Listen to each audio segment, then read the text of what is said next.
Hello and welcome to the absolute game of nerds with your non-geek, non-nerd hosts, JP and Rohan. And with us today we have Matty from Comics. Rohan, give this man a proper introduction, please. Yeah, as we said, we like to talk to people of all areas of this hobby, which means we've got to get a couple dealers in here. So we had Dave from West Coast Avengers, and if you ever watch Dave on his live streams and things like that, he always talks about a Matty this, Matty that, Matty this, Matty that. And I'm always like, who is this Matty guy? And then finally I looked up, I was like, oh, Matty, Comics. I was actually already following it. I just didn't make the connection.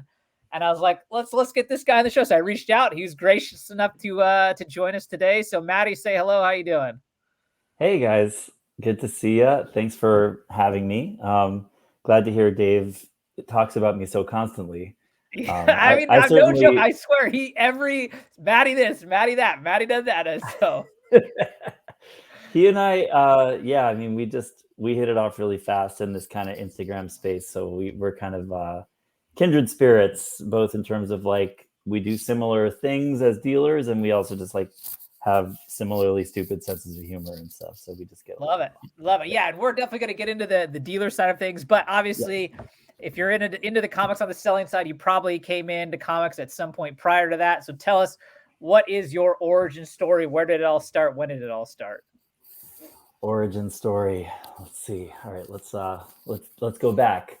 So, on my Instagram page, like my logo is kind of derivative of like the Infinity Gauntlet, which is kind of, common for people in our space. But it just like it's sort of the first thing that came to mind, just because it was like I'm 43 now, so I was like 11 when that came out, 10 or 11. It was just like hit me right at the prime time, and I just like remember that like feeling of buying it off the rack at the shop I went to, and so that's a very visceral memory to me, and it was like just what every good crossover story should do is like get you to buy every single tie-in and offshoot and everything. So it's that series is what made me a big Silver Surfer fan, and I was all into buying the Warlock books and whatever else was tying in Doctor Strange and Spider-Man. Everything was sort of revolving around that story. So that's kind of like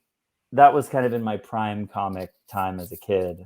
I think I got into it maybe a year or two earlier. I remember going to like my local Five and Dime or whatever and picking up like Daredevil books and stuff, and like just whatever. I just remember as a kid, like there's no internet, there's no like I didn't have an older brother into comics or anything. It was like it's just kind of you buy what's in front of you, what that looks cool, and I just remember having these like odd issues of everything. Like I never had like runs, except with the exception of the Infinity Gauntlet when I actually started to get some focus around that. But like I didn't really know how to find back issues. I just sort of got the issue that was on the stand, and I would read the hell out of that one issue.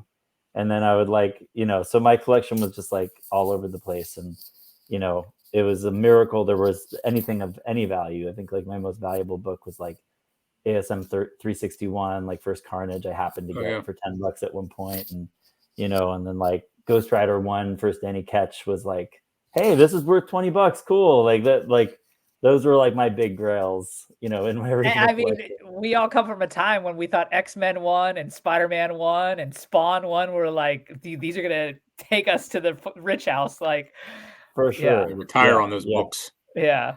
I also remember that like when Spawn came out and just like the fervor around, like just, just a swarm of people. The mall in my local area, this is, I guess, fast forward a year or two, right? 93 or something, Spawn came out. Something like that, yeah. I remember there were like 3 comic shops within one mall. That was like the time, like the comic boom of that time. And I just remember like the comic shop being swarmed with people for Spawn 1 and Death of Superman, same thing. It was just like, everybody buying multiples, and like, thinking they're gonna send their kids. Yeah, I remember that the Death of Superman, that issue in the black poly bag. Yeah, like I feel like it got up to a decent value, but now you could get that thing so cheap now. Yeah, but it's still like solid $10 book or whatever. But yeah, like, it's not gonna get. But we all paid $10 or more for it, right? Yeah, because they jacked up the price at all the comic shops. Yeah. I feel like in the 90s, I feel like they sold the black poly bag for like $100 at some time. Wow. Wow. I Yeah. want to get the book. I don't remember who paid for it, but I definitely made an effort to get that book. The other image books like Spawn and all that, those I didn't have to fight to get them because they made 8 million of them, So, but that even though they made that many at Superman, it was an event to go get it, Yeah. Exactly. It was a big event. Yep. Yeah. Awesome. So And then, go ahead. Yeah, go ahead. Continue. no. I mean, yeah. Go ahead with your next question, Rohan. I was just gonna say. So does that carry all the way through? Did you have a break and then get back into it, or have you just the love has been there nonstop? That's kind of where I was going to go. It was like I did take an extended break, and so my collection kind of ended around 95, I would say. I was in high school 94 to 98. I got a little more into indie books maybe in high school. My favorite book of that era is like Scud the Disposable Assassin #1. I got like really into that series. I collected every single issue. And I was into Madman, like that kind of stuff. And then I just kind of lost interest or whatever. I moved on in like the mid 90s, and my relationship to comics from then until like I don't know, just a few years ago was really like this. I kind of think of it as like being in a sleeper cell. Like you're sort of living your normal life. You don't remember that you have this interest, but it's sort of waiting. It's like latent. It's like ready to come back at any point. So like I would sort of get reminded about comics just walking by an LCS or whatever, so like this is how it would go. Like I'd check into an LCS once every like 2-3 years and just like go to the clerk and be like, what should I buy? Like I remember being so overwhelmed looking at the wall and just being like, I have no clue like where to even start. I want to be into comics, but I don't know how. Like that's how I felt from like the late 90s through again like a few years ago. And so like sometimes I'd get a helpful clerk or whatever who'd be like, oh, check out Criminal by Ed Brubaker and Phillips. Like Brubaker and Phillips, they make all this cool stuff, and I'd be like, okay, cool. Got like Criminal #1. I remember anyway. Like you'd pick up little things here and there, but I just remember being very, very daunted by the whole thing. Like I wanted to pick it back up, but I didn't really want to commit. And then like maybe 2018, 2019, I moved. Big life change. Like I had gone through divorce. I was living out west in California, and then I started dating someone. Brought me to Boston. That's who I'm with now. Ended up having a kid with her and stuff. But like when we just moved in together in Boston, it was like after a big move, and I guess like like a lot of us, when you get to a certain point in your life, like where you're starting to get nostalgic, or like you're at a certain age where like for some reason it was like right place, right time. Like 2018, 2019, I was 38 or so, and I was just like, I want to go to those. Also because I'm from Boston originally, so then I started going to the LCSs I knew when I was a kid. Like they were still around. Yeah, a couple of them. Like Million Year Picnic is a really famous old comic shop in Boston and in Cambridge. That's like literally like a hole in the wall in a basement that has just been there since I don't know how long. Like certainly as long as I've been alive. That's just the same as it always was. So there's definitely like a nostalgia of going back to my hometown, being near the LCSs I knew when I was a kid, and just kind of like getting back in that way. I actually remember my gateway back in was the comedian who does How Did This Get Made? Bald guy, Paul Scheer. You guys know that show or that guy at all? You'd recognize him. He's a comedian. He's in a lot of stuff, but like he apparently does comic writing. And I remember I was like listening to this podcast, How Did This Get Made? Which is all about like bad movies or whatever. It's just like oh yeah, I know that podcast. Yeah.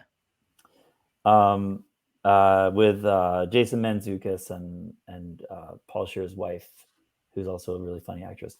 But Paul Scheer was like, "Hey, everybody, buy my comic book I just wrote called Cosmic Ghost Rider Kills the Marvel Universe." I think it was called, or Cosmic Ghost Rider Destroys the Marvel Universe is what it was.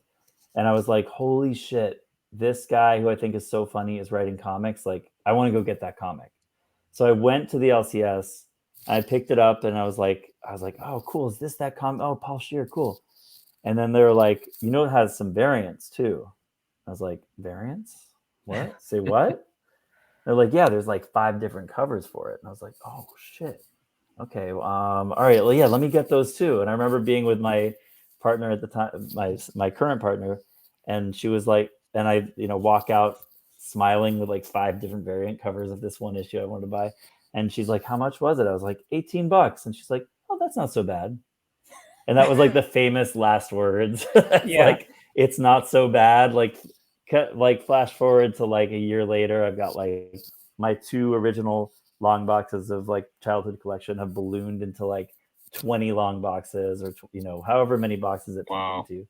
And variants so too, the right? rabbit hole just continued right into COVID, and that's when everything went nuts. So I was kind of just like along for the ride at that point, you know. I think that's the funny thing with you and I, Rohan, is I missed the COVID boom. You know, we got towards the tail end of it. Yeah, we got in as it has ended, basically. Yeah. Really? So you guys are new, or did you guys have a latent period also? We had latent period, 90s.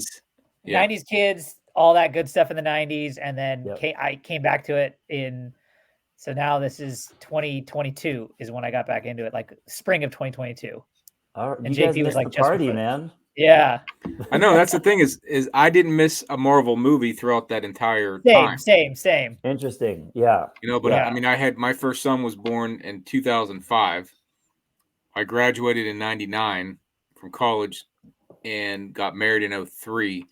So like even after college, I still had my short box full of what I kept. But I even watching like the first Spider-Man movie with Tobey Maguire, it didn't.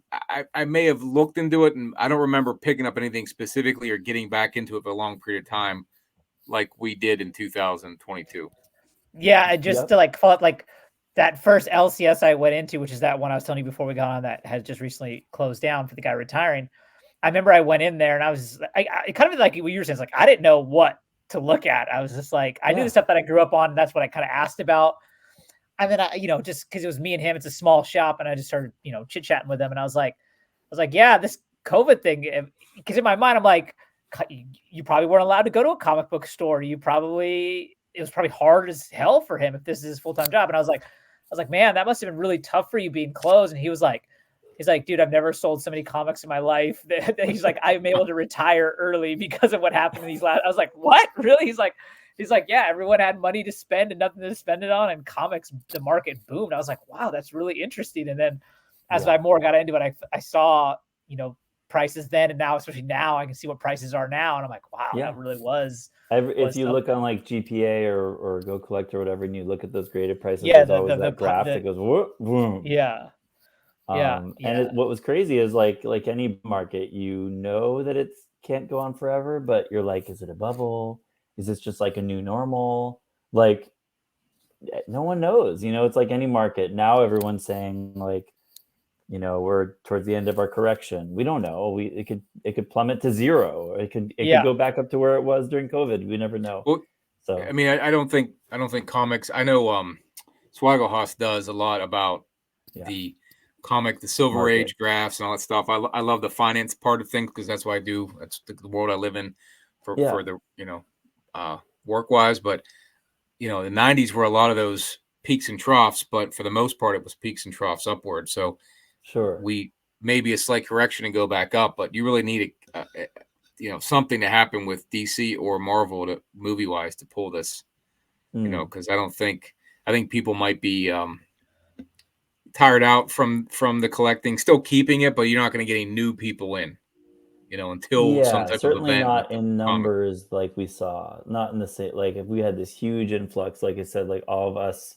kind of guys of our age or ilk or whatever who got back into it, and then the new younger people, and it's like any boom market, it's like it's like a gold rush. People like, what's going on over there? I want a piece of that, or like that kind of fever. And I can't believe I didn't hear about it either.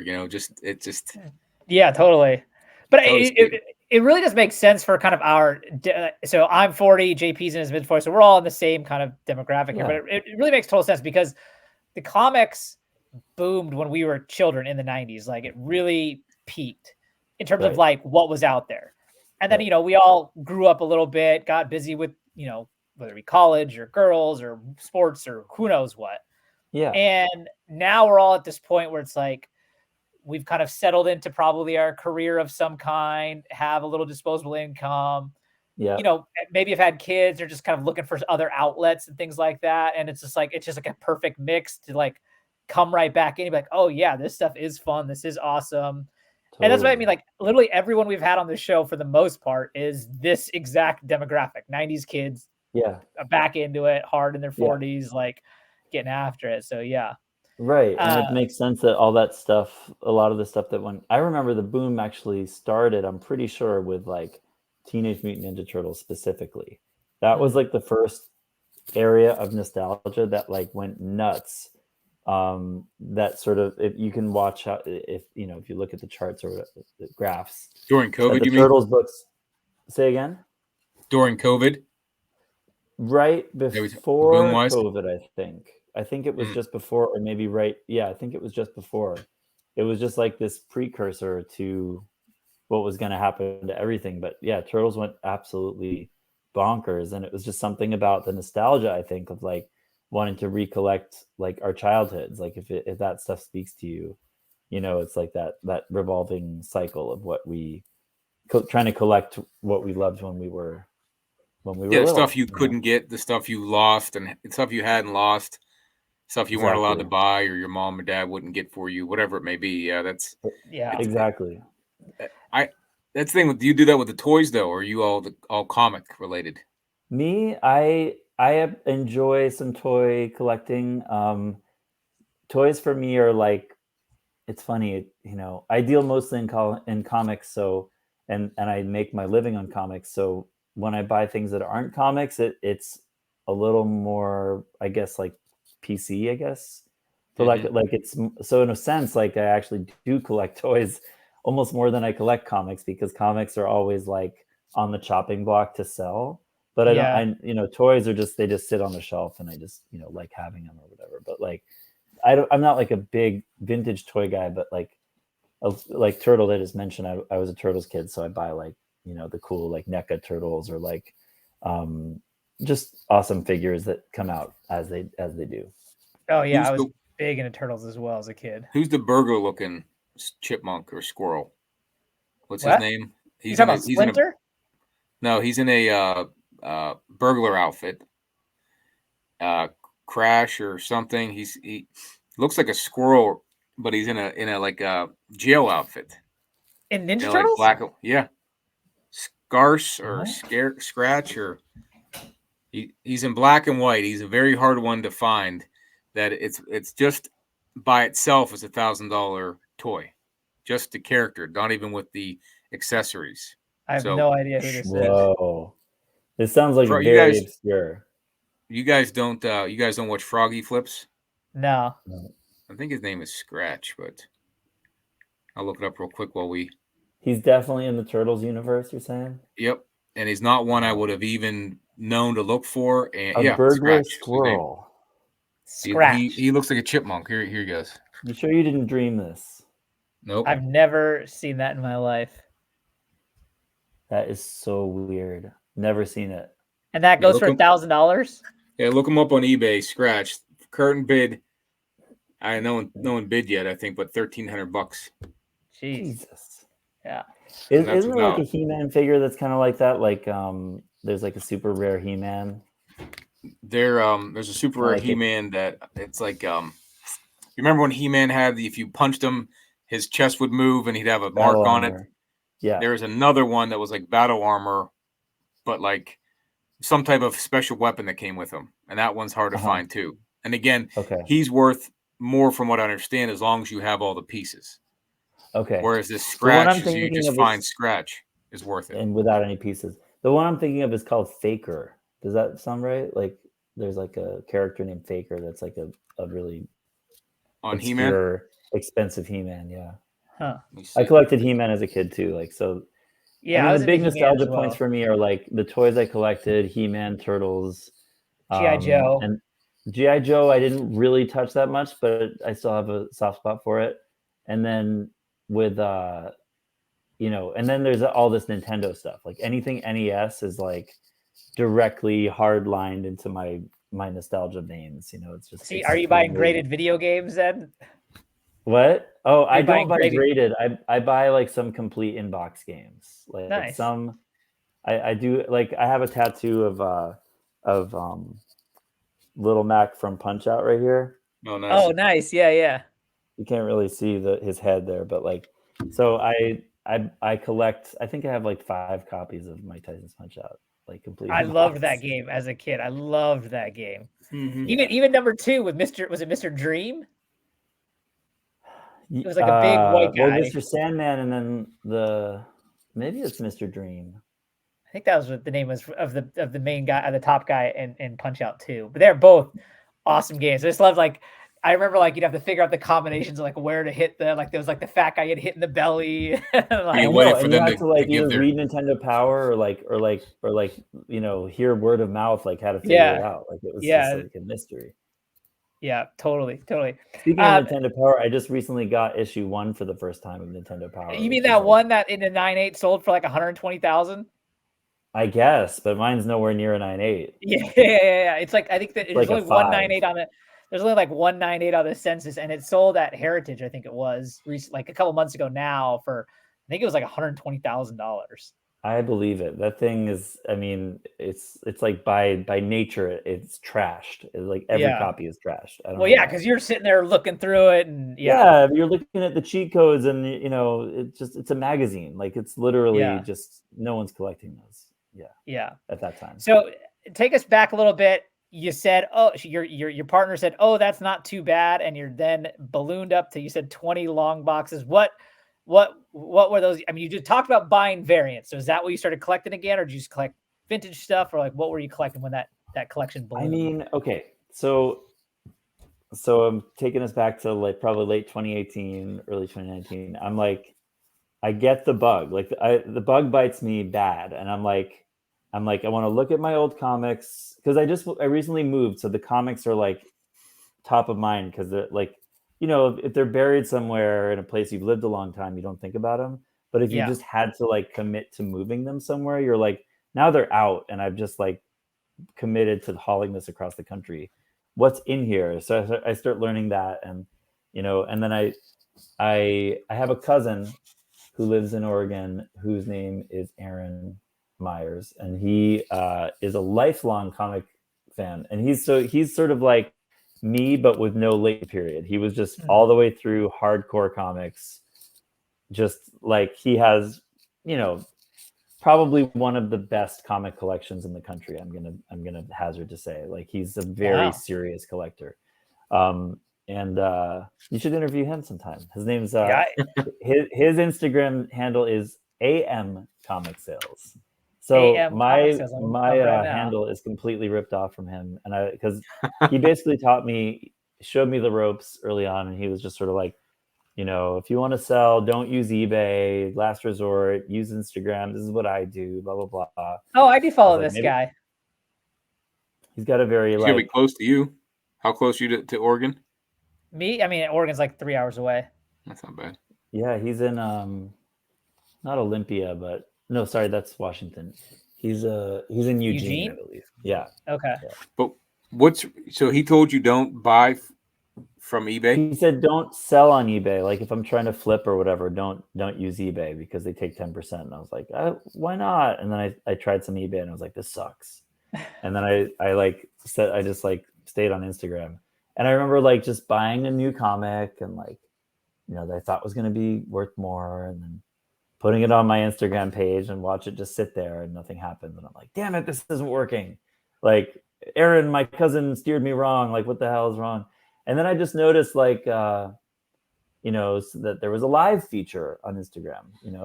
I started noticing people selling comics live, and they would do it in these very bootleg kind of DIY auction formats with no timer, no nothing. They're just sort of, okay, starts at $1. What do you guys want to pay? And then blah, blah, blah. And I was like, whoa, I could do this. So that's, I just started doing these auctions where 9 people were watching, 10 people were watching. And I would just start things at $1 and see where they went. And it was really through doing that regularly that I started developing like a following, because I don't think anybody would like, there's a million comic accounts, but there's not that many that are going live at any given time. So like if you're looking for the live sale thing, then I might pop up on someone's feed who might not even be following me or whatever. And like, question, I do want to go back a bit in a second, but real quick, how many people would you say would be in one of your live claim sales now? Now it's anywhere, I would say it's like a baseline of 20 and then up to like probably average 30. And then if I've got like a really hot lineup, really, really hot book or whatever, it's like 60, 70. Probably maxes out at 70. One thing I always think about is I feel like now, I have an Instagram page just for my comic book stuff, separate from my like personal page. And so when I go on there, especially in the evening, obviously not during the middle of the day, but like in the evening time, I can go on there. I feel like depending on the day, there can be anywhere of 12 different feeds that are live. And like Instagram, when they go live, you get a little pop down says like so-and-so's going live. And so oftentimes it'll be like right as I'm trying to click something at the top, and so like it'll click that. You go in accidentally. And I go into that next, but then what happens is it'll be someone that's smaller, say, and it'll be like 2 people in there. One of them's me. And I'm like, damn, I'm going to literally crush this guy's dreams because I came into by accident and I got to go. I know. You're like exit out, and that like 20 seconds later when the lag gets to him, the guy's going to be like, oh, hey, how's it going back in the game? Yeah, especially you get like you get the wave. Like, oh, yeah. like, oh, crap. Stay here. Yeah, I feel bad. I did the same thing and then stayed on for about a minute, and I was like, "Yeah, I don't want to be on this. I got something to do," because I wasn't planning on looking for comics. But real talk, like that's the thing is like I sell live, but I do not buy live because I don't have the patience. Like, shout out to the people that actually do sit around and watch me sell comics because you're better people than I, because I just Do you get a guy in your? Dave, it would be a very rare exception. Like I'll watch Dave's. But Dave, I sort of just listen to like a podcast sort of, and occasionally what he's talking about ropes me, and I'm like, oh shit, I really want that. And then I watch it. Do you get so this is going to be funny if you do, because we have this group thread of a few of us that have YouTube channels, and there's this one guy named Ryan, his Instagram Colossus Collector. Is he ever in your Instagram sales? Mm-mm. Oh, okay. Cause he's on Dave's a lot. So I don't know if through Dave, he may have found yours, but it's just like a running joke that whenever we see claim sales, it's like, I bet Ryan's in here because he's always buying. It's a funny joke. So I was just curious if he was. Is he? Oh man! Well, send him my way if he's always buying. I will definitely send him away. So, but let's rewind a little bit. So you're a full-time dealer now. You said you got back to it in 2018. So we're talking 38. I'm going to assume you had a career prior to going into comics. What was that? Just curious. Correct. So mainly, I mean, I worked and sometimes still work in film production. So okay, cool. I went to film school in my mid-30s out in California. I got my master's in directing and at Chapman University in Orange County. And, so I'm a director by trade, and an assistant director, like a first AD, more like actively. Like it's easier for me to get a gig as an AD than it is as a director. But like the thing was that I moved to the East Coast out of LA for the relationship. And then shortly thereafter, COVID happened. So it was like 2 things that kind of displaced me out of the network I was in. And then basically all film work died for a year or 2. So it was kind of like, that was part of the circumstance around the career change. It was definitely COVID was like the accelerant to my like pivot, but out of necessity, but also just because I was like kind of falling back in love with the hobby and the market was going bonkers. So like it was nice, sort of like all of those, all the perfect storm. Yeah. All those factors, but I still sort of, I also was a musician in my 20s. So I was kind of doing part-time production assistant work for like commercials and TV in New York City, while being a drummer and singer in a couple of bands in New York. That was like my 20s more or less. And then 30s was like getting married, moving to California, going to film school, working in film a bit, and then the rest, as I What said. was your band name Infinity Gauntlet? That would have been a good one. That would have been a good Maybe name. that'll be a future band name. Yeah. We could So start real that quick band. then, yeah, if I had any musical talent, maybe I would. So you went from $18, oh, that's not too bad, to full-time going in. How did your partner take that decision? Was she on board? Was she not on board? No. Was she like, eh? No. She was, under, it freaked her out. I'm not going to lie. It was freaky because I was so, I feel like this is a big topic, but like the topic of like, when does collecting or like a hobby sort of get out of hand? Like when is it controlling you and you're not controlling it? What? Yeah, when do you become a hoarder? Yeah, absolutely. When do you become a hoarder? Or people have all sorts of handles on Instagram, like comic book crackhead, and like people that are just talking about like basically this can be an addiction, like straight up.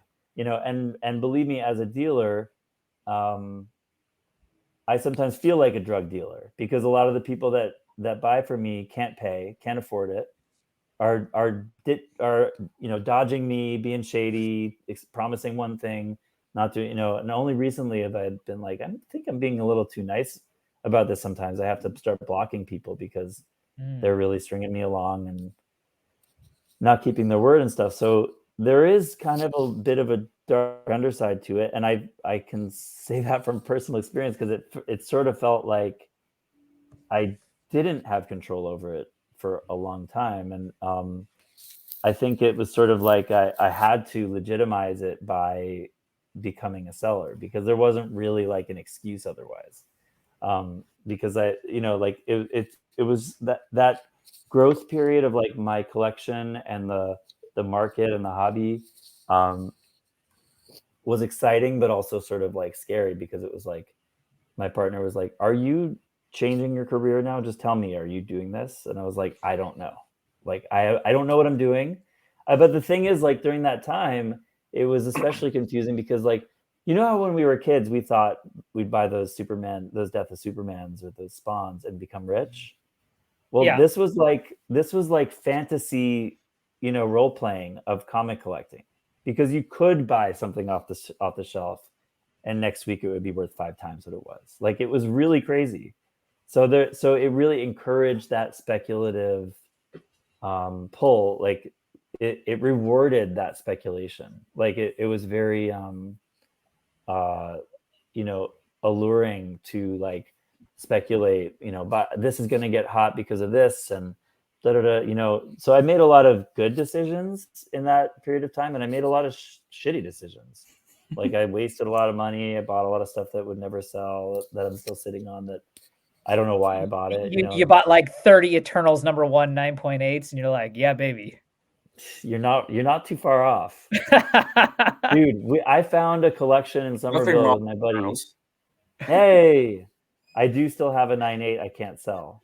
But dude, seriously, we found a collection of raw Bronze Age comics. There were like Howard the Duck 1s, Eternals 1, Eternals, through the whole run of Eternals, multiple #1, Spider-Woman 1.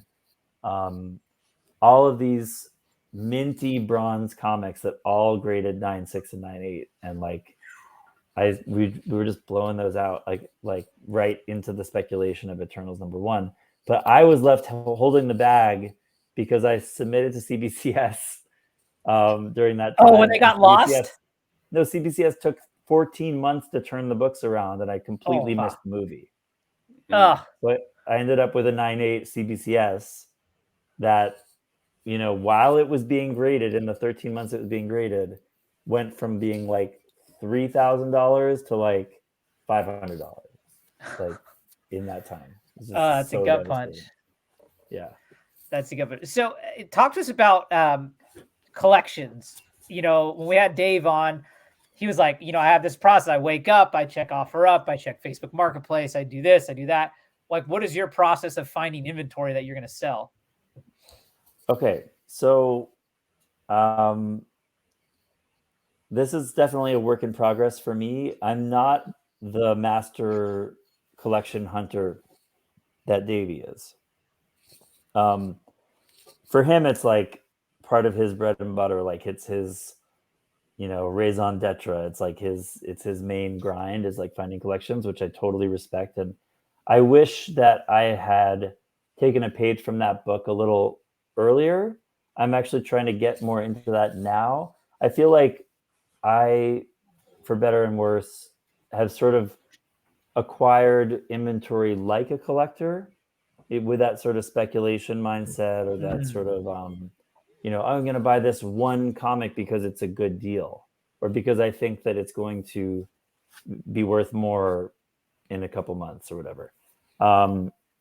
Rather than I'm just going to buy a shitload of books and who cares what's in it because it's all at a low price point, buy low, sell high, blah, blah, blah.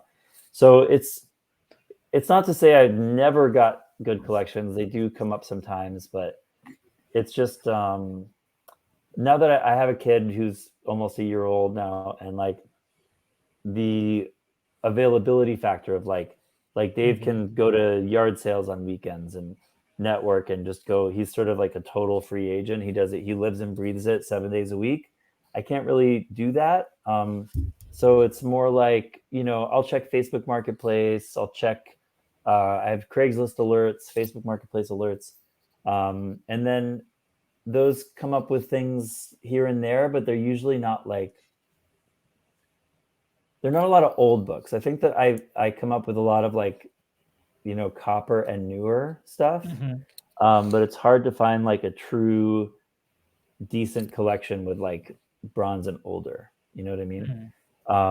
So I tend to be more in like the modern sort of, I'll buy a bunch of, I don't know, like a really boring example is like that Deadpool Biggie book that came out, like a variant of first like cover of Notorious Yep. B.I.G. came out like last year. I bought like 10 of those, at like 25 a piece or something. And then I sold a few raw. I had some of them as like top bidder prizes for my auctions a couple weeks in a row. And then I just like graded a shitload of them. And I had like, $150 to $200 9/8 out of those books. So that turned into like a really profitable like play for me, but it's not like a collection find. It's more like I'm going to put a bunch of money on this one thing. It's like placing a bet or something.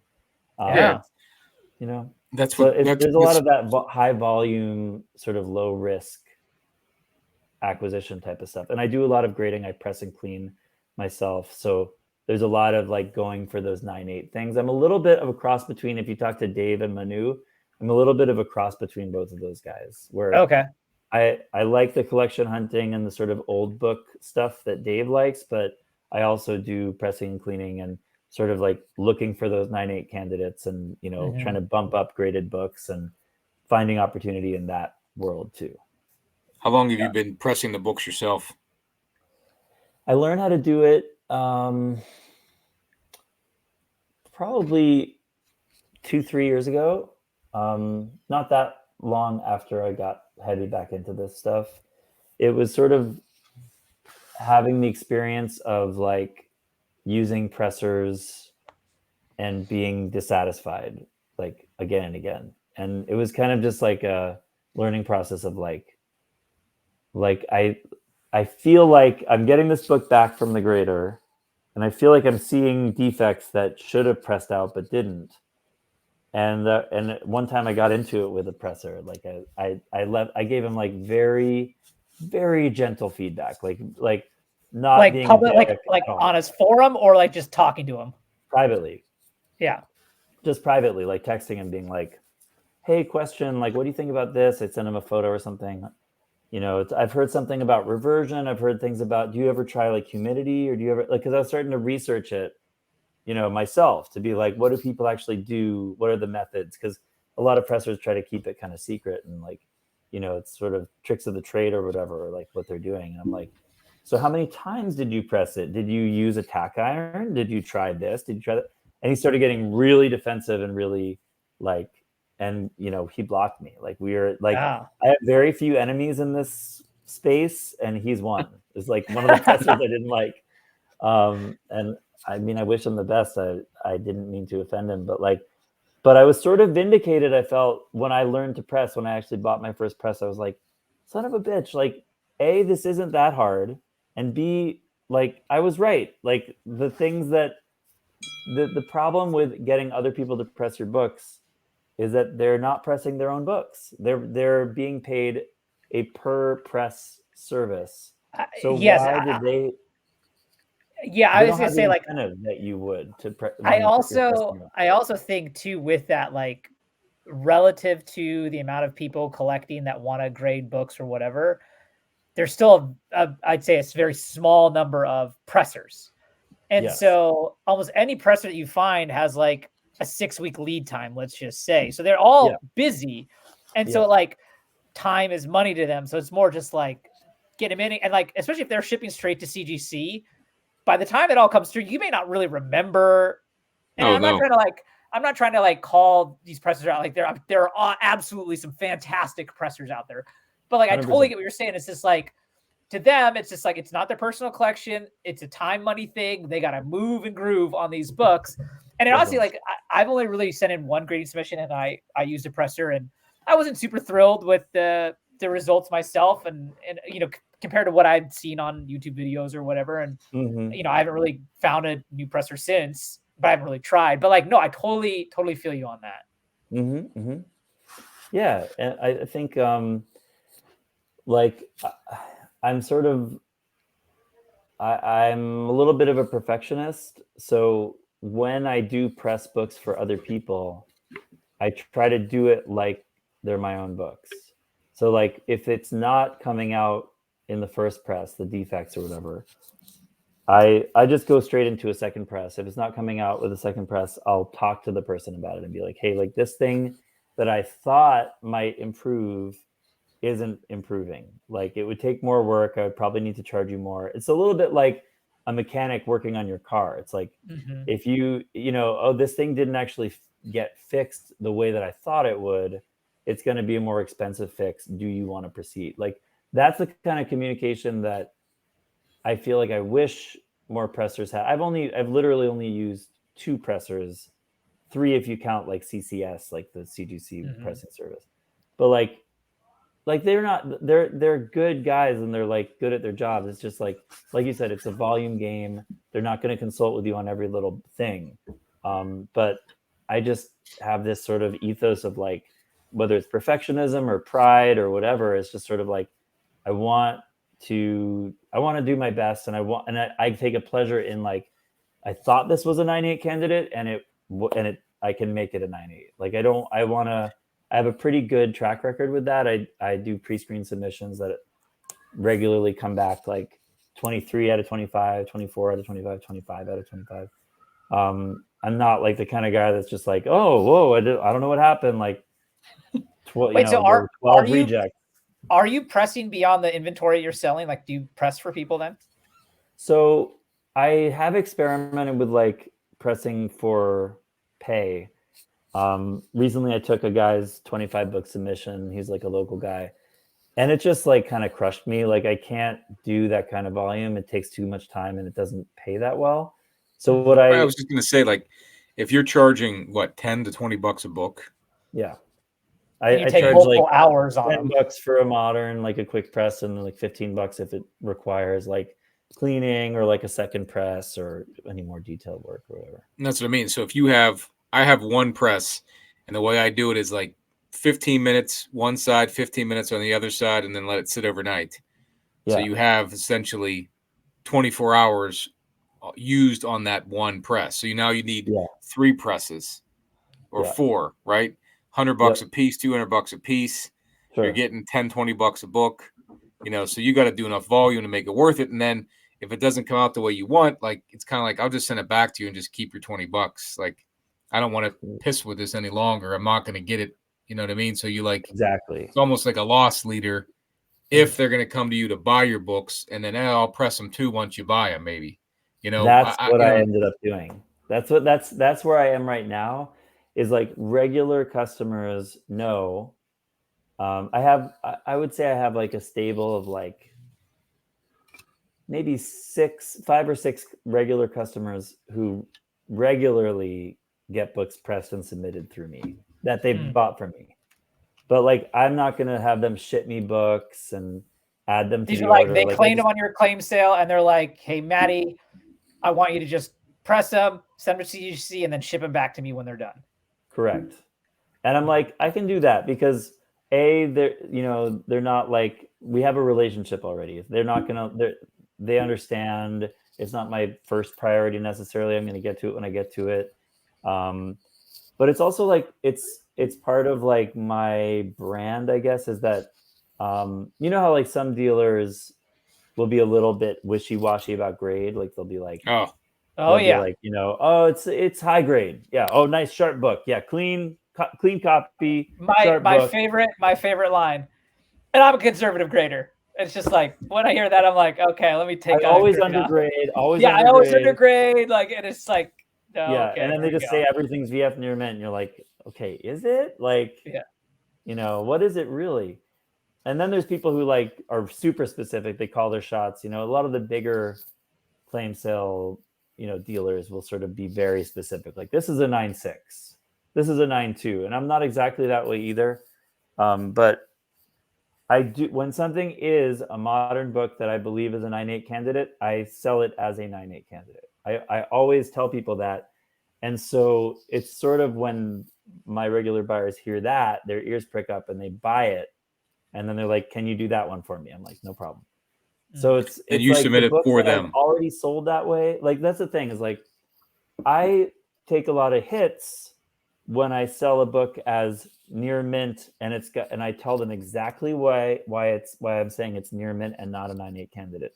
I tell them near mint with like a couple of non-color breaking spine ticks, or near mint with a slight, I don't know, color rub on the back cover or whatever. Like, I give those notes so that people know, like, the people who aren't super grade obsessed and they want a near mint book, they're happy. But those like super 9.8 snobs that I cater to know that I'm not saying it's a candidate, because a 9.4, like a CGC 9.4, can have some pretty significant defects, but like it's missing those 2 top grades, the 9.6, 9.8. It's out of that running.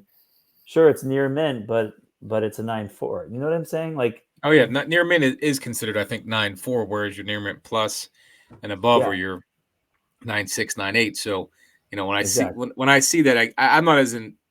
I don't think we're not in tune for the grading, Rohan. Like, it means something, but The books I'm buying too, I can't afford 9.8, so like, I don't really even yeah. care. Fair enough. I have 1 or 2 9.8s in my collection, and I was telling Future Past Vintage Collectibles, it's Dave and Rachel, I think, right? Dave and Yeah, Rachel. Dave and Rachel. He is really good at picking the grades out, at least from what I gather. So you kind of like, off the subject somewhat, but my son, he's 18 now, but he likes to bet, and he follows people online who are like right 25 out of 30 times betting, right? So, and that's hard to do because there's too many variables. If you're following someone and they're telling you 9.8s, 9.6s, and they're bright 4 out of 5 times, then you're gonna be more apt to buy from them. So if you have a good track record, you might miss 1 or 2 here and there, but if you're constantly overgrading it and sending it back, if that's what people want, it's just a hard game to go through because it's all opinions and there's no guarantees. But that's right. But it's a dangerous game, right? But I do, knock on wood, and not to sort of toot my own horn too much, the track record is there. So I don't mind selling that aspect of it, even if I'm going to take the hit on, like, I'm not going to get the premiums on the 9.4 books, but I will get the premiums on the 9.8 candidate books. You can't have it both ways. But the other thing too is that there's such an exponential difference from a 9.6 to a 9.8. Yes. So like, if you're just buying a graded, getting a near mint, whether it comes back a 9.6, 9.4, or 9.2, I don't think there's not a huge difference in price. But if you think something's a 9.8 and it does not come back that way, then it could be substantially different. Yeah, correct. Like It's by a little hundreds. bit, sorry, Ron, it's a little bit like in cards, like a 10. You know what I mean? Like, I feel like in cards, if it's not a 10, it's like nothing. Yeah. Like 10 or nothing. Yeah. No, as you say, it's like what's good about it, at least at how you're describing, is very similar to like the few claim sales I've watched with Future Past, Dave and Rachel. Is like they have several grade evaluation levels. Like you were saying, like you have some dudes like this is near mint, and then VF, and then VG, and it's just like that's it. It's just like now that's what. But like you watch Dave, and he's like near mint plus. Near mint he's minus. very specific. He's very specific in where he's Yep. pinpointing this book. And that so that leads me to believe in his credibility. Oh yeah, I would believe is great again, but there's somewhat of a range. And again, if you're just trying to get the book, it doesn't matter. But again, you have people who are you sort of 9.8, gotta have them. Well, yeah, that was actually the question I wanted to ask. So like, people that are doing this for a business and doing this for a living, you have cultivated an audience, right? You mentioned Manu of 9.9. He has an absolute audience of what he puts out there. West Coast Dave has an audience for the types of books he puts out there. What would you classify your, like, how would you classify your audience? I would say for the most part, they are interested in, if I was going to say one factor, it would be the one I spoke about, which is like the 9.8 snobs, the rare variant snobs. It's pretty much the modern. I mean, if I had to pick one area that's like my strong suit, it's modern. It's stuff that's come out that very same week. It's stuff that those sort of like hard to find variants, or like, obscure variants, the newsstands, the modern newsstands, or those kinds of things. It's kind of like rare, hot books. I don't know. It's like, but it's raw and graded. It's and then it's just like the eternally relevant stuff. All Todd McFarlane, all the Marvel Silver Age and Bronze Age keys, DC keys. I mean, like it's got a big variety, but I guess the common denominator, not to be cheesy, is like it's me. When it's Dave or Manu or myself, like we're all like guys with a certain personality that I guess hopefully you wouldn't mind hanging out with us for a few hours or whatever. So it's like you have to kind of enjoy the experience, I think, of like hanging out. Like I listen to dub music like as my soundtrack for my live sales, and that became a thing because I used to do my first live sales were in our apartment in Brighton, Mass, where like it was very close quarters, and I was sort of like, actually my original sales, I decided to be like a vinyl snob about it and basically only play vinyl like records as my soundtrack, because I would watch a lot of like Instagram sellers like playing like very predictable soundtracks, like Marvel music, Marvel like MCU movie soundtracks. Soundtracks. Like, dun, dun, dun, dun, dun, dun, dun, dun, dun. It's like the whole time, and you're like, oh boy, I get it already. But there you have that challenge on Instagram where you can't get copyright strikes, because you can't play like just a pop song or whatever, because you're gonna get kicked off. So I've played vinyl because it was sort of like the obscure records I had that I didn't think were gonna get struck by Instagram, and I had this like long sort of 4-sided or 6-sided compilation of dub music by this artist named King Tubby that I would play every sale, and it became like my soundtrack music. And everyone would be like, I would regularly get compliments on the music when people came in, and they'd be like, "What is this? Oh, he's playing dub. Oh, that's so cool." It was like a certain vibe, and it's not like a normal vibe you would think you'd hear going to a comic sale necessarily. That's awesome. So King Tubby became like the thing, and now I just play it off Spotify. It's no more vinyl, but I do just play King Tubby every single auction. Is Instagram live sale your main avenue of selling? It is.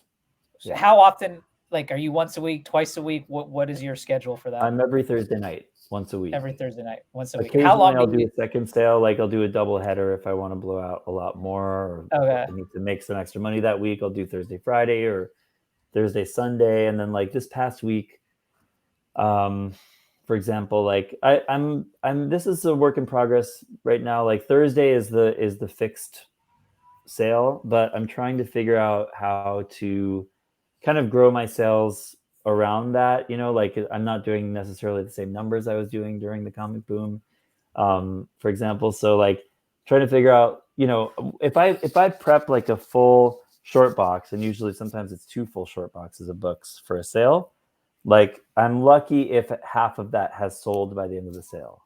Like usually it's only a quarter of it, really. So then what do I do with the rest of the books? Like I've already done the work of rebagging them, boarding them, grading them very specifically, putting price points on each of them. That takes a shitload of work. So how am I going to get that stuff sold when people don't really like seeing the same books the next week? So I try not to recycle those books too often. Maybe I'll pick a few out of the unsold books for the following week, but the rest I want to figure out another way to sell. So this past week, I just realized I'm going to take photos of like as many of these as I can and just make static claim posts for the stuff that didn't sell in the live sale. On Instagram, I feel like I've seen that recently. Yeah, I've seen that recently on your feed. On your live sale, I want to ask real quick, like, so one thing I continually impressed with. So obviously we're recording today on a Tuesday because this is the week of Thanksgiving. This will obviously come out well after Thanksgiving. Me and JP normally record on Wednesdays. We didn't do it again this week because of Thanksgiving being on Thursday.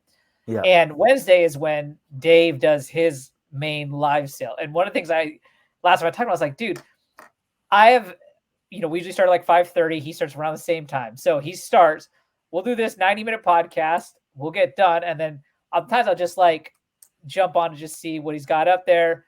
Let's just say at 8 o'clock. Yeah. Like, okay. He's still going. And then, I can't like do the whole 4-hour thing. And so like, I'll go do something or I have my kids or something like that. And then I'll be going to bed at like 10:30 and be like, oh, let's just see. And like Dave is still going. And I'm like, my God, like 5 hours. Like, how long are you going with your sales? Yeah, I think before the baby, I would regularly go 4 hours. Dang. You know what stuff you can say 5. That will get you in trouble in 4 hours online? You know what I'm saying?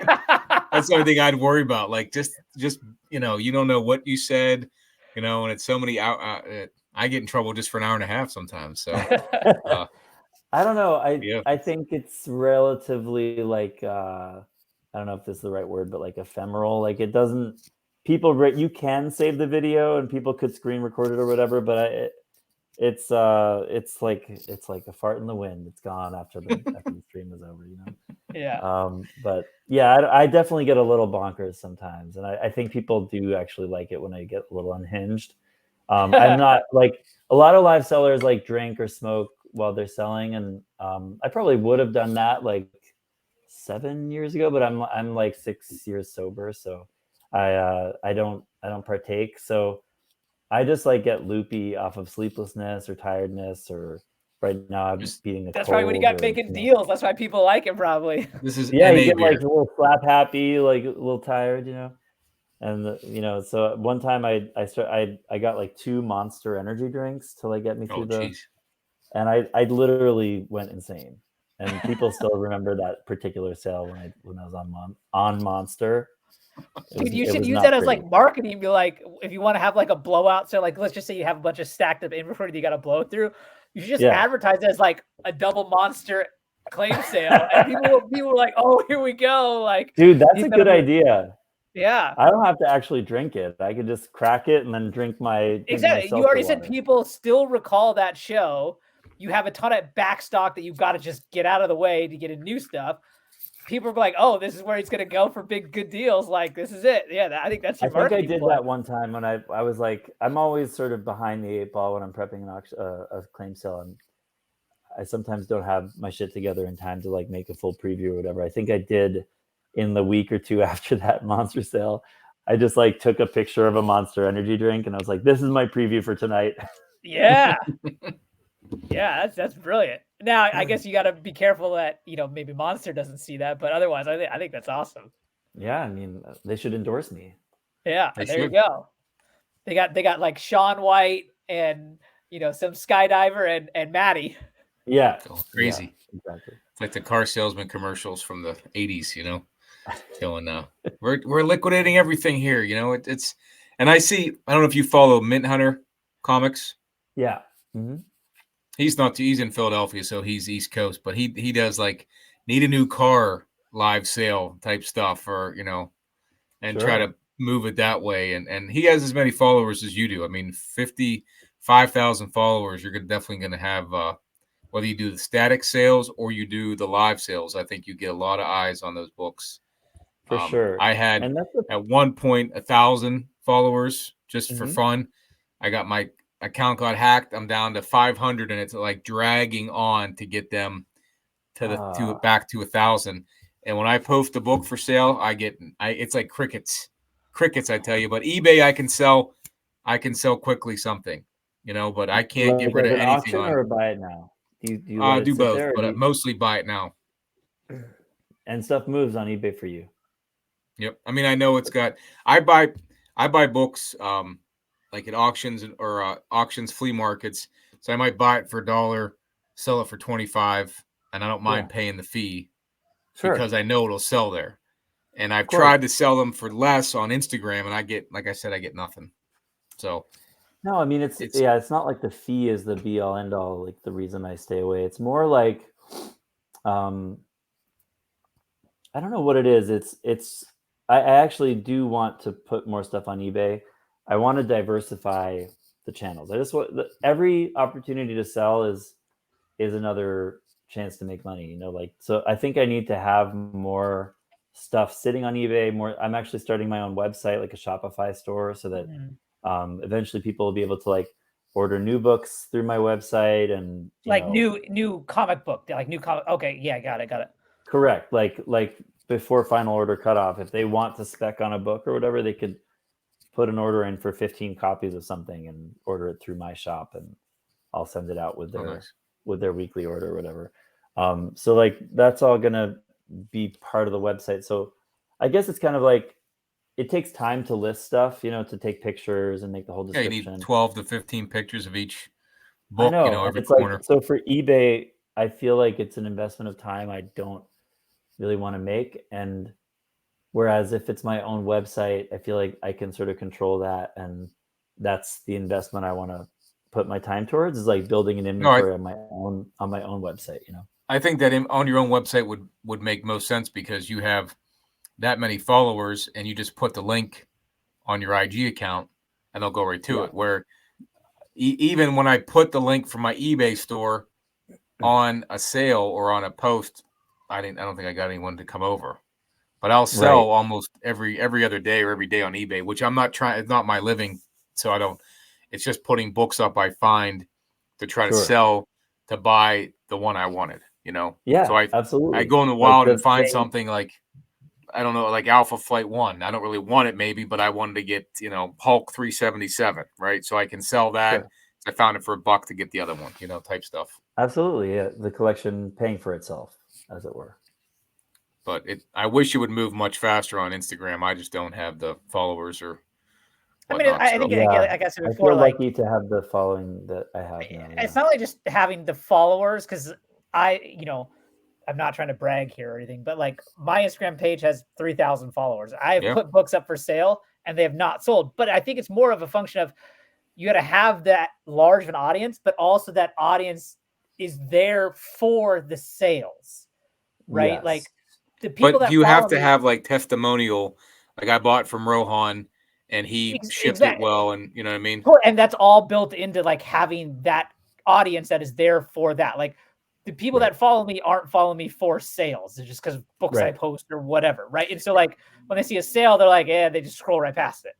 Yeah, it could be. And that's the thing, if I don't know if you guys like to fish or stuff like that, but if night crawlers aren't that expensive, but they're not that flashy, right? But if it works and you catch fish, you're okay doing it, right? So eBay for me worked. Instagram works for you to a pretty high degree, so that's the way you want to go with it. Absolutely. if I had What works. Yeah, but even like a little bit of success, like if I sold one or two, okay, at least I know somebody's listening or watching, Mm-hmm. Sure. right? Whereas if you get crickets, that's well, like, I wonder though, like if you just to challenge that notion, like think of like the hottest book on the planet right now, X-Men Dazzler. 130. is that Yes. New Mutants? No, like X-Men 130. Like if you have the first Dazzler right now and you put it on your page, I bet you it sells. I have Dazzler 1 and they're like a hot book too. I don't have the first appearance, but I have it for like $10. No one's taking it. You know what I mean? It's I'll on take it. it's on eBay. There you go. All right. Well, see, I mean, now $10, JP, it's you yours. need to put it on Instagram. Matty will claim it, and then once he gets it, like, man, JP really packaged this thing up and was really. I'll shout you out. Yeah. That Here's is the a other big thought thing I with the have. packaging, right? What's that? Oh yeah. The I got confidence of, like, a is this person gonna package it right and blah blah blah, you know. I got a book, graded book, sent to me, packaged in a Little Caesars pizza box. No. I will send you the pictures. And it wasn't damaged. It had still had grease on the damn pizza box too. Oh my God. And it was eBay, and the review I gave the guy was like, it came in a Little Caesars pizza box. That's all I said. I didn't try to give him shit Wait, for how it many because stars did you give though, JP? Said. I gave him all the stars because it wasn't broken and it was safely packaged. It just was like, what the? And then I had somebody else I bought a. Yeah, it was like so. The next guy knew it might come in a package that he didn't. Domino's next time, or something like that. Yeah. But I got what's his name? The X-Men who's lucky, right? What's his name? I just sent you one, Rohan. Oh, long shot. Oh, the person took it. Lucky too. Yeah, Domino was lucky though. He threw it right in the box, threw some tissue paper, and sent it out to me. Just threw it right in the box. I was like, what the, like you didn't even try to. One of the reasons I stopped buying comics when I first started, right? I bought on eBay because I didn't know any. I didn't even have an Instagram page at that time, so I just went to eBay, and I got tired of eBay. One of the main reasons because I had like 3 different books came in just a legal envelope or whatever with nothing, just the envelope, and I'm like, what the hell? This is yeah. Yeah, raw dog, exactly. No protection. Exactly. And that's why I like the Instagram sales because most importantly, I like that you can have a relationship with who you're buying it from. It's a lot like I talked about this on an episode with Cheddar Comics. Like it's a much warmer transaction. Like I know the dealer, I know they're gonna take pride in how they package this up and blah, blah, blah. Whereas like eBay just feels just so cold and kind of almost anonymous. That like who knows what you're gonna get. And obviously there are a lot of great sellers on eBay. Sure. And then there's a lot of ones that, send it raw dog, as you said. Absolutely. And that's the thing is like you take the risk and sometimes you get reward with anonymous sellers, right? Like one time I bought a New Mutants 98 on eBay from a guy that had it in an original picture frame. Like he had literally framed the comic. Like in a frame that meant for actual pictures. Like to put on the wall. Yeah. And I was like, hey, I messaged him. It's like, I forget what he was asking for, like $250 or something.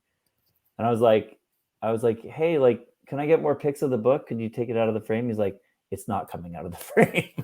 And I was like, And I was like, I'm rolling the dice. The guy, he's like, I bought it off the rack, as a kid, and I put it into this frame, and it's been in there ever since. I was like, I like those odds.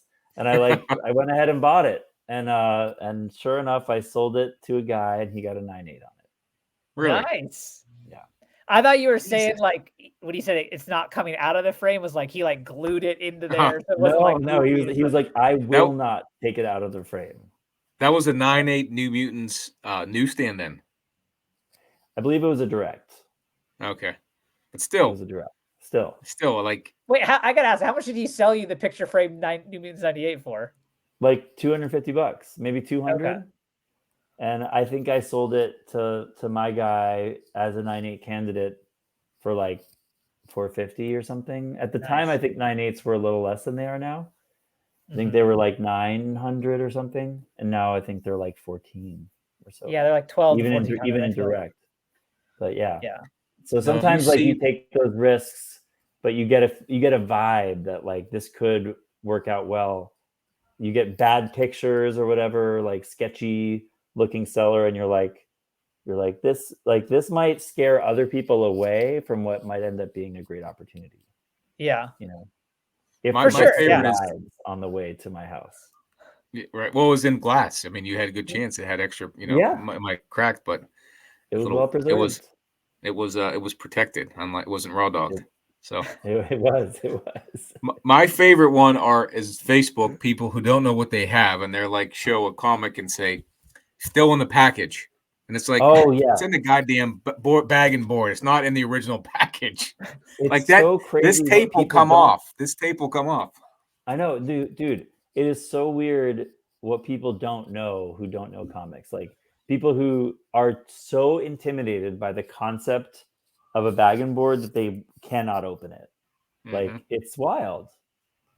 Yeah, I see that every once in a while. I'm like, but it's always shitty comics. Like it'll be, name your crappy Bronze Age or Copper Age something, and still in the bag and board, $100. It's like, come on. And if you tell them differently, they'll think you're full of shit. So, I just move on from that. But sometimes you get lucky on Facebook, and I've only bought on Facebook.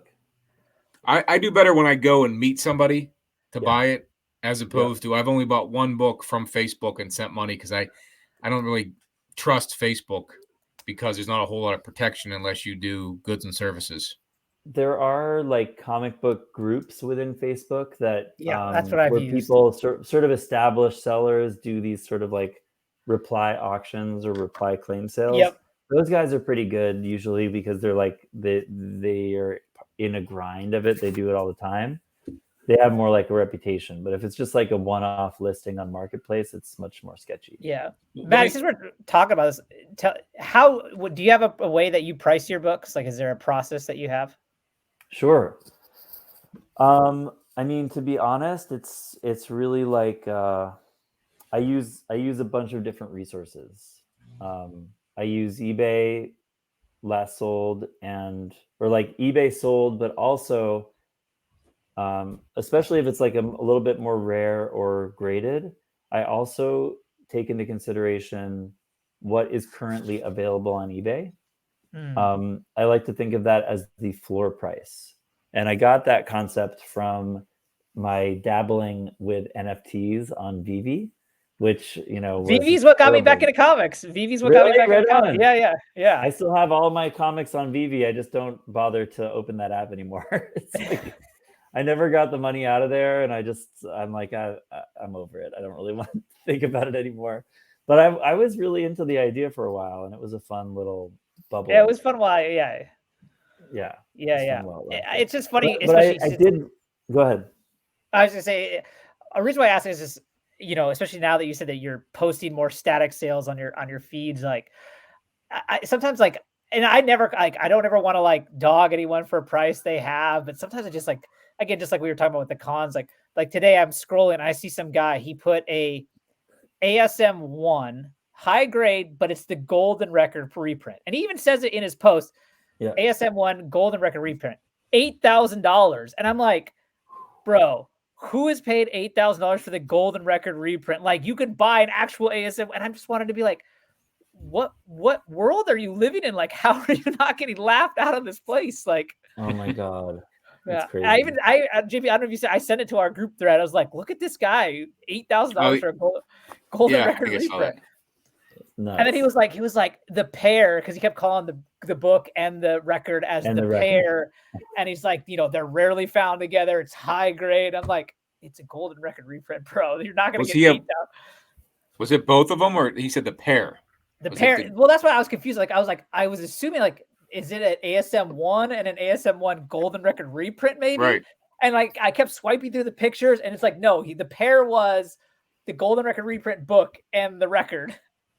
I mean, technically, I don't know the market on that closely, but I could imagine if that were like a legit 8.0, for example, that it might be worth something like an 8,000 or a 9.0. I've seen, you see 9.8s less than that. Oh, really? Yeah. Oh, damn. Yeah, Okay. like I've seen like yeah, they're significantly less than that. Fair enough. Now here's a thought I have, and I'm gonna copyright or patent this, and if you can use, Matt, but you have the audience, you have the you have the background, I guess, the experiences that people bought off you. Why couldn't you do the elite thing and sell the raw books for people on your live sales? Like as a consignment shop you're talking about. Yeah. So it doesn't have to be raw books, it could be graded books too. Then. Oh yeah, that's what I meant. But like you're not hosting. You're hosting it, but they're gonna do like Matt's doing hosting. Rohan has a live sale tonight, and then you'll have maybe 15 minutes of Rohan, 15 minutes of me, and you take a piece of what we sold. Because like I don't have the audience for buyers, you do, but I have a bunch of books to sell. So I come onto your stream, sell on your platform, and I pay you a percentage. Is what JP's talking about. I mean, it's not a bad idea. It's really just a matter of time, like hanging out for 2-3 hours. I mean, I could do. I will actually consider that, JP. That's a good idea. Well, what's interesting too, when you watch like an elite sale, because that's what they do. The elite guy is usually the one like kind of manning the comments, because that's one thing I watch when I watch like Dave again, for example. Like if it's just him, he'll be putting up books, and like the comments are like they get stacked up, and then you got like it's true. Like, it's a lot of work. I feel like we do definitely suffer that. I think people have to be pretty patient at our streams. Like the lag time is bad enough as it is on Instagram, but then you add on the fact that there's nobody else moderating or whatever. It takes us a while to see it. And so the elite guy's always like, when you watch it, he'll be like, hey, that ASM 42, this guy wants it for 150. Would you do for 150? And so he's like moderating. So like it makes a lot of sense. Sure. No, I guess for me it's like if I'm gonna spend, I don't know, 2 hours, 3 hours on a given weekday night, why am I not just selling my own books? Yeah. Well, here's the thing though. If you have, when you go to see a big fight, right, there's usually a couple bouts before that are kind of like the lightweight warm up, or like an opening band. Yeah. Okay. So we could be a warm up. I'm not saying us. I'm just saying in general. Like it's another way to make some revenue before you actually sell your books. You know what I mean? And then kind of spread things out. But did Dave mention like the DaveEngerCon thing? So when we interviewed Dave, it was literally 4 days before DaveEngerCon. So we talked about it, but like when the episode aired, it was post DaveEngerCon. And I know he's going to do another one in 2 weeks or something like that. Yeah, winter edition or whatever. Yeah. Yeah. So, I mean, that is the format that Dave's going to do for winter edition is exactly that. Basically, he's going to sell to open the show, and then he's going to sort of host in the middle and then sell again at the end. Didn't he do that last time too, though? Because I remember Manu sold stuff on there, for example. It was like that, but I sort of gave him the note at the time that I didn't think he should do it this way. It was that it was like that, except he would, whenever he had a guest seller, he would tag team sell himself. So it'd be like, I'm all set to sell my stuff, and then I've got to sort of sit there and wait for Dave to sell his stuff.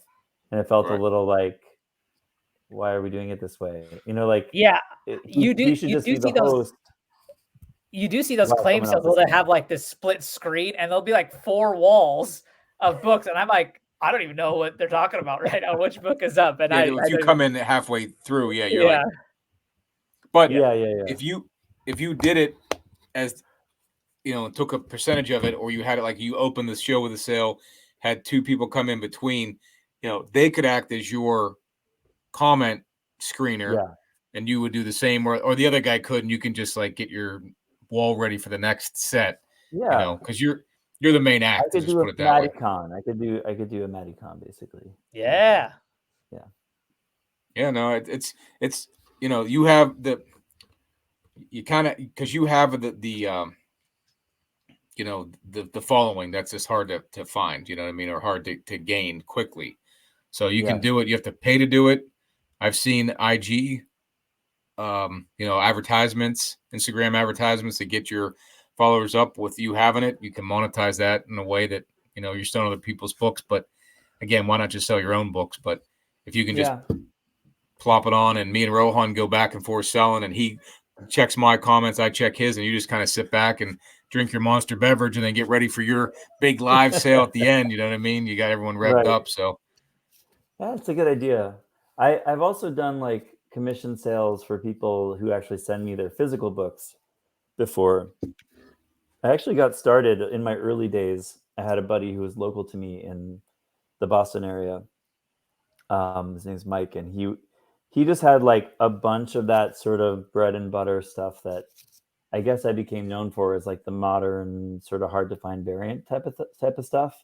Just very obscure stuff that's fun to collect. People go crazy for it. I don't know what good examples, but just like I don't know, like Venom stuff, Deadpool stuff, sexy girl stuff, like just things that G.I. Joe, you know, I don't know. It's hard to explain, but he just had really good taste for like digging in sort of modern back issue bins, and he would just pull all these gems.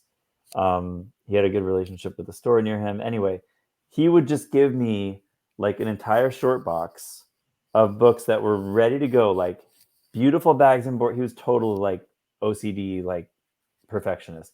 Beautiful bags and boards, beautiful presentation. Every book with its own post-it note with sort of a little commentary, like the key significance, the grading, and the buy it now price. And that stuff in that like market in that particular time, it would always sell out. Like the price point, everything was perfect. And like we had this deal where I would take 35%, he would take 65%, and like people sort of came to know my sale through his inventory at first. It really like helped me get going, was like having somebody like that to partner with, who like just had seemingly endless amounts of like kind of very kind of like popcorn books, just like, oh, I'll take another one for $7. Yeah, I'll take another one for $9. I'll take one for $5. I'll take one for $12. Like nothing really that expensive, but it sort of added up, and you know. Oh yeah, and that's the thing with the shipping part of it, is that's why like I won't necessarily get on a live sale, because I don't want to buy one book for $7. You know, I'm the same way for shipping.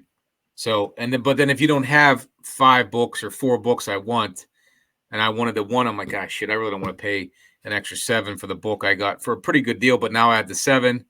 Now you don't have sales tax, but add the $7 on for shipping, and it's about, I just bought off eBay, and I can probably haggle the buyer, and like Rohan, you got to haggle them down to, you know, whatever, and still get it, not care that you know, because I get it all the time. Yeah, on my end I'm of it. always So really surprised how like my own psychology as a buyer, it's very informative of like how other people must be, because I am extremely shy about buying the first book at someone's sale. I'm like, I'll think about it, I'll hem and haw. I don't know, like if I'm like watching someone's Facebook stream, for example. I actually buy it quite a bit on Facebook. I find a lot of good deals there. And I see someone's claim sale, and I'm like, oh, I might want that one, maybe. And I see another one, maybe want that one. I'm not sure. I don't know. And then I see one I really want. I'm like, claim. And then I go back and buy those 2 that I maybe wanted, because I'm already in. So like that's the really telling thing about our psychology, is like you need that gateway book to get you into the sale, because you know, we've already used the term raw dog and call those the fluffer books. You need the fluffer book. Exactly. But you need that the person to give you like the decent price on that, to say, all right, I'll bite, because I can just look at eBay all night long and not care what I offer the person, or I can click this one and maybe wait for an offer from that person, because that's the nice thing about eBay, is you put on your watch list and you'll get an offer maybe for 10% off or something. And then maybe you can get the person to haggle. Whereas I find on Instagram, depending on who it is, that shit goes fast. And then you're just claiming shit as fast as you can. And then you don't even know what the hell you're getting condition-wise. You mean the good stuff? You mean like the pace of it? Like the sale moves quick? Yeah, like Chef Grundy, right? Is that what the name of him? Well, he does it for A1. He does the A1 Comics live sale. Oh yeah. But he also sells his own. But he doesn't do climb sale. He just does. I think he usually just does it on his Instagram feed. Like he does static ones. It'll be like some decent book that, you know, like ASM 361, $50. You're like, it's a good deal. It's gone, right? Oh, Before yeah. you- Absolutely. If you price a book to move, like if you don't jump on it, it's gone. So you're kind of like, oh, I got to jump on this one before it's gone, and then you get the book and like not for. I'm not saying he did this because I didn't buy anything from him, but then you're like, the grade wasn't as good as I thought. You know, it looked good because all you No. had was one picture of it, right? And you had to Yep. jump on it right away. Whereas with Right. eBay, I can look at all the different pictures. And, That's true. That is a benefit of the live format, is that there is that sort of trigger finger mentality of like, I don't want to miss out. You don't have a lot of like time necessarily to second guess no, yourself. it's like an auction, but without the timing. You just have to get it before somebody else says, I'll take it. Right. You know, because Yeah, someone will go, you know, they say DM claim to buy, DM with your price. And then you're like, Yeah. type it in, I'll give you like 90 on the 100, and someone already claims it for 100, and they're like, fuck, you know, I almost had it there. I should have. What's $10? That's the book I wanted. So it does add to the hype and pushes you to buy it. So that's right. why I remember what we were like, talking. Oh, sorry, I just go want ahead, to remember to go back to the pricing idea because I had a couple more thoughts on that. But go ahead, Mhm. Ron. I was just gonna say that's why, like, when I buy a book on Instagram, for the most, unless like something comes up and it is like the book for the best price I've ever seen, like it's rare that I'll just be like claim, right? Yeah. But like what I like to look for is I see a book that's a good price, Yep. and then I'll like kind of bookmark it, and Right. then like if it sits for a couple days, I'm like, okay, now if maybe he's open to talking about this and see if I can get an even better deal. Like that's usually how I operate. Yeah. So No, totally. But also like if it's one seller with a bunch of different items, I'm always looking for that. I'm a dealer, so I'm always looking for the bulk discount, right? A lot of dealers like myself are more amenable to discounts if you're putting multiple sales together. So like if I have 12 books on the wall, oftentimes regular customers of mine will be like, you know, letter A, B, and F for X amount, and they're giving me like a reasonable discount price for all three. I'm like, fuck yeah, let's do it, because I'm like, you're helping me move 3 items. You're getting a good deal with combined shipping. You made me a reasonable offer that's less not time to undercutting me ship too them much. 3 separate books. Less time, yeah. Let's go. Like I love stuff like that. But I'm the same way where I'm like I said, I'll bookmark, like you said, in my head, that looks pretty good, and let's continue seeing what he has to offer, because either you're picking up that he maybe doesn't know about grading to maybe your benefit, or like he doesn't know about pricing to your benefit, or both. There might be, you can sort of suss those things out. Although I have made a fatal error recently in thinking that somebody doesn't know what they're doing with grading, when really their pictures suck. And I'm like, I'm going off of like blurry pictures thinking like, oh, that all those Claremont X-Men books look like they could be 9/8 candidates. And then I get them back and I realize they're all VF, and he had a terrible camera. And I'm like, oh, damn it. I think I'm being so clever sometimes, and I just like play myself. But you know, we all make it's mistakes. tough to do with not being in person. You know, I like the fact of going to the store, the antique store, the comic store, and taking it home that day. Yeah. But you don't know what you're getting. Whereas when you buy from, you know what you're getting, you just have to wait to get it. But it's hard to see that in real time, that grade, you know, and you can make a mistake. But Oh, completely. you know, Yeah. but I think the Sometimes you have mistake's to take a bigger when risk. you're trying to do the 9/8 versus coming back up. What's a very fine, like a 7/0? Very fine is an 8. 8. Yeah. Yeah. So that's big. Yeah. I mean, that's the thing. Like, I bought a collection yesterday, actually, which was like a $300 collection, like not a huge gamble. And it was like some really nice keys in there: Secret Wars 8, ASM 252, like some nice solid books that I can make my money back with fast, and then some other stuff. Generally, so when I'm like eyeballing it, I'm like, worst case scenario, these books are all crap grade, like mid grade, and I'll still do okay. But I might have a couple of like bonuses, like books that happen to be in higher grade, where I do really well if I, once you get into the whole grading element. So you sort of estimate based on like worst case scenarios sometimes, and sometimes you can have some pleasant surprises. That's a nice part about it. I love the pleasant surprises. I hate you regret the ones you didn't get, or the ones that shit. Yeah. That's all I can say. You got it and didn't turn out. Or you overpaid Matty, on something you thought was better than it was. in the nature of partnering with other people, I will say, if you get that website up and then you're doing the new comic book livers, you're probably going to need to hire someone at some point there. I have one guy who works with me. Oh, okay. A shout out to him. His name's Eddie. His handle on Instagram is Bravo Collections. He's my one employee.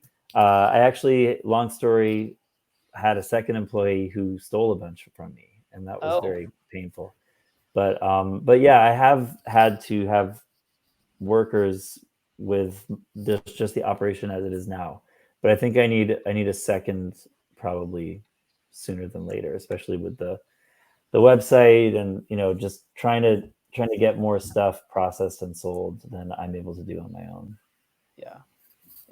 It's a good problem to have. That idea about the pricing was just that Vivi taught me about the floor concept. It was like the concept that like Vivi doesn't tell you what things sold for necessarily, but all you know is what's available right now. That's true. I remember that now. Yeah. That's the floor price. So we, whether we like it or not, like eBay basically is the market. I know there are other auction houses or whatever, but like GPA and, all these things, basically the bulk of our data that we all have is eBay. So like, so eBay sets the market. And so just like we look at GPA to see sales history in a certain grade, you can also check what can someone just go and buy right now? What's the availability factor? Because like somebody could argue all day, oh, well, that book, has a 90-day average of X, like, 100, and we were asking 150. What, I want it for 100. Well, right now you can only get it for 200. You know what I mean? Like right now, the best available is 200. So you have a little bit more leverage as a seller when you know that at least on this one platform of eBay, like what's the best thing that's available right now? Mm-hmm. Because like there's a big difference with like, if you're patient and you want to wait for an auction to come up in this market, the auction's probably going to go for lower than a buy it now price. But I'm not working in a 7-day auction format. I'm working in a buy it right now format. Yeah. So Dave always says like, I'm not trying to match the price of what something sold for at auction. I'm trying to, this is a buy it now price, which is, an instant gratification price. This is what you pay if you want it right now. Well, not to mention, right? Like, let's just say that price that it went for at auction. If you were there to buy it at that price and you were like, oh, it's 1,000, 1,005, the person that bought it for 1,000 may go 1,010, right? So it's like, it is true. Like a buy it now price is different than an auction price. And I totally agree. Like you can't just say like the auction price is what determines the market. Like it's a different ball game. Right. But I think there's some merit to that data point, if you will, because just the fact that somebody let it go at auction tells you something about the market. Like they wanted to get that book sold and they were willing to take a loss. That's part of the whole picture of the market for that book in that moment. You know what I mean? So it's a valid data point, but that's why we use a 90-day average or whatever, because it, those like low auction sales in this market versus like the more like sturdy buy it now prices, they average out, Yeah, there's a bunch of freak sales, both high and low for lots of books. Yeah, if you took in baseball or whatever, you got an average for the year. If you took the person's playoff run or last 10 games, they might look better or worse than they really were. Yeah. So you're not getting a full picture of it, but I have too many dealers around here, or let's say people who don't price their books and they go to eBay right away and they're giving you 2023 prices, but looking at eBay, for sale price or, 2022 pricing, which aggravates the hell out of me. So, they go straight to eBay for that. Look at recently sold. Oh, it's a hot book. It just sold, or, but there's so many out there. Only one sold. There was one like that Dazzler 1 or, whatever X-Men number that is. Someone wanted it so bad a couple days ago, but, the prices fluctuate so much. Completely. depending Like on. for example, I do really stupid shit a lot in this business. I had a FOMO buy of Avenging Spider-Man 9 in a 9.8, which is the Carol Danvers Captain Marvel key. Because I like a key collector alert went off, and it just occurred to me, this book is super undervalued. I remember when it was going for $500 or $600, and who knows what's going to happen with this Marvels movie. There's going to be a little bit of a spike. And I didn't like totally fuck up. I actually found a copy on Shortboxed for $100. Like it's a pretty solid price.